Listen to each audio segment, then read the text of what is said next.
Hello guys, welcome to the channel. So अगर आप भी 256 GB या 512 GB वाले सिकुड़े हुए SSD के गुलाम हैं, जहां ना चाहते हुए भी कई ललचाने वाले मायाजाल को ना बोलना पड़ता है, तो आज का वीडियो शायद आपकी 10% मदद कर सकती है, क्योंकि आज हम सीखेंगे how to get maximum performance and maximum storage जो उसके एक्चुअल औकात में है बट डिफॉल्ट या कॉन्फ़िगर्ड औकात के बाहर है। सो इस लिस्ट में पहला is disable your indexing. I know कई लोग ये सुन करके अपने चटाई से गिर पड़ेंगे, बट ये थोड़ा उलझन भरा है भी। वैसे तो इंडेक्सिंग का यूज होता है फाइल्स के लोकेशन एंड अदर डिटेल्स को लाइन में खड़ा करना, ताकि जब कभी सर्च हो फाइल्स का तो फटाफट मिल जाए। बट क्योंकि आप ऑलरेडी फास्टर SSD यूज कर रहे हैं तो आपको इंडेक्सिंग की जरूरत नहीं पड़ने वाली। एंड इंडेक्सिंग सच पूछा जाए तो काफी स्पेस लेता है आपके ऑलरेडी चूसे हुए SSD का, एंड ऑलवेज राइट करता रहता है, जो आपके SSD के लाइफ के लिए बिल्कुल भी अच्छा नहीं है। ये उसको करेले एंड बैगन की सब्जी के बराबर फील देता है। So better to disable it. वैसे कई लोग मानते हैं कि आजकल के स्मार्टर SSD में आप अनेबल करो या डिसेबल कोई फर्क नहीं पड़ता। सो choice is yours, but I believe कि कर ही देना चाहिए। इसको डिसेबल करने के लिए right click on your SSD drive, एक छोटा सा विंडो खुलेगा,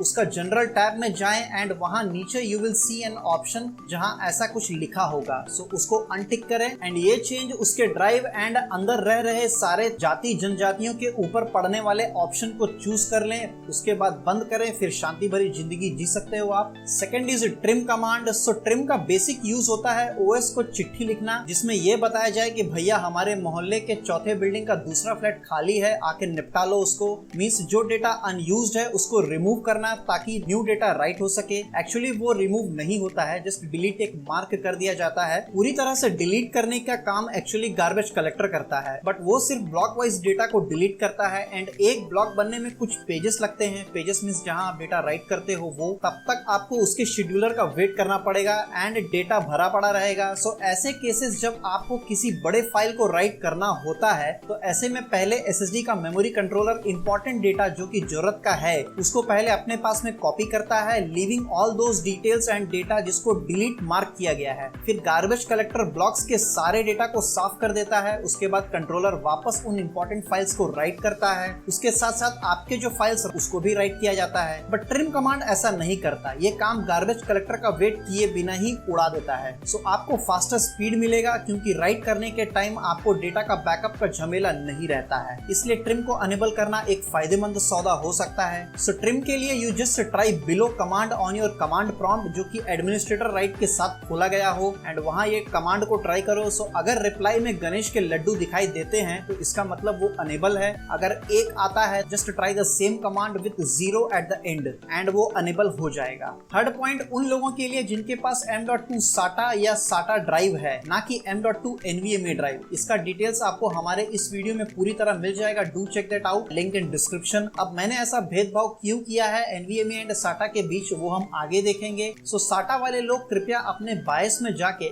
AHCI को अनेबल कर लें। स्टेप्स आगे दिखाते हैं, बट पहले ये समझ लो कि AHCI को अनेबल करने के क्या रीजन है। इसके दो रीजन है। पहला, AHCI के साथ NCQ भी अनेबल हो जाता है, जो AHCI का ही एक्सटेंशन है, एंड ये एग्जीक्यूशन कमांड को एक ऑर्डर में वाया क्यू रिसीव करता है ताकि इंटरनली स्पीड एंड सीक्वेंस बरकरार रहे। एंड दूसरी बात, AHCI is faster than IDE, जो उसके पहले होता था। वैसे इन टेक्निकल टर्म्स पे ज्यादा ध्यान मत दो, बस ये समझ लो कि AHCI अनेबल करना आपके लिए लाभदायक है। अब NVMe वाले SSD ओनर्स इन सब AHCI MCQ वाले मोह माया से काफी ऊपर है, क्योंकि उनके लिए AHCI ही स्लो है। उनका औकात इनके हिसाब से काफी ज्यादा है। सो सिर्फ SATA वाले ही इस पे ध्यान दें। इसको अनेबल करने के लिए पहले चेक इन डिवाइस मैनेजर, वहां एक ऑप्शन होगा IDE AT API controller type का, उसको क्लिक करें। अगर AHCI वहां लिस्ट में दिखाई देता है तो फिर मजे करो, वरना you have to go to bias, वहां से अनेबल करना पड़ेगा। उसके लिए शिफ्ट प्रेस करके रीस्टार्ट करो। उसके बाद में नेक्स्ट ऑप्शन एक आएगा ट्रबल शूट का, उस पे क्लिक करो।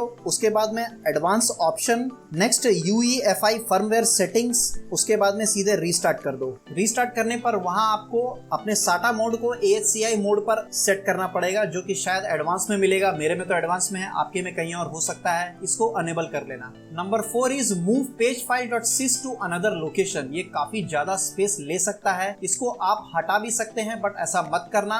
ये काफी काम का आदमी है, थोड़ा सैलरी ज्यादा लेता है, बट काम अपने लिए ही करता है। वैसे ये उन लोगों के लिए है जिनके लैपटॉप प्रतिष्ठा, परंपरा एंड अनुशासन के साथ आया है। वैसे ये लैपटॉप कौन सा है, अपने पुराने पुराने व्यूवर्स आपको कमेंट में जरूर बता देंगे। मेरा मतलब या तो आपका laptop with SSD and hard disk हो या फिर 2 SSD के साथ वाला लैपटॉप हो। सिंगल SSD में ये काम नहीं करेगा। सो पहला pagefile.sys का मतलब समझ लो, ये जनरली OS वाले ड्राइव में ही होता है बट हिडन होता है। इसको आप वर्चुअल रैम के नाम से भी जानते होंगे। सो आपका सिस्टम में लगा प्रोसेसर को प्रोसेस करने के लिए डेटा चाहिए जो उसे रैम से मिलता है, बट कभी कभी ऐसा भी होता है कि रैम का पूरा स्पेस काफी नहीं होता है आपका काम करने के लिए। अब बेचारा 8 GB में क्या ही करे, अपना दूसरा जन्म तो तुम्हारे नाम लिख नहीं सकता। तो ऐसे में ये डेटा जो एक्चुअली रैम में होना चाहिए वो हार्ड डिस्क में सेव कर दिया जाता है, जिसको जब जरूरत पड़े तो रैम में वापस लोड करके प्रोसेसर तक पहुंचाया जा सके। सो ऐसे में ये आपके SSD का काफी ज्यादा स्पेस खाता है, और वो भी OS ड्राइव का। इसलिए इसको किसी अलग ड्राइव में मूव कर देना ही समझदारी है। बट ऐसा मत करना कि आपके पास में एक SSD के 2 पार्टीशन है एंड आपने D ड्राइव में इसको मूव कर दिया, उसका कोई मतलब नहीं बनता। इसके लिए सर्च एडवांस सिस्टम सेटिंग्स, वहां एडवांस टैब में जाओ,